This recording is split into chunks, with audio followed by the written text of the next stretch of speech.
तिळाची ऊब लाभो तुम्हाला, गुळाचा गोडवा येवो जीवनाला. यशाची पतंग उडो गगनावरती, तुम्हास आणि तुमच्या परिवारास भोगी व मकर संक्रांतीच्या हार्दिक शुभेच्छा. आमच्या इकडे भोगीच्या दिवशी तिळाच्या पोळ्या केल्या जातात. मकर संक्रांतीची सुरुवात ह्या भोगीच्या दिवसापासून होते. मकर संक्रांती हा सण 3 दिवस साजरा केला जातो. पहिला दिवस भोगीचा, दुसरा दिवस संक्रांतीचा आणि तिसरा दिवस किंक्रांतीचा असा म्हणून 3 दिवस संक्रांती साजरी केली जाते. भोगीच्या दिवशी तिळाची भाकर का खातात? तर हिवाळ्यामध्ये शरीर थंड पडते आणि तीळ शरीराला ऊब देतात.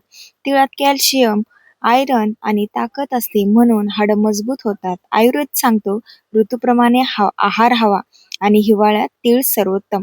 म्हणूनच म्हणतात तिळगुळ घ्या आणि गोड गोड बोला. नवीन वर्षाची सुरुवात गोड करा. तुम्हीही तिळगुळ घ्या आणि गोड गोड बोला.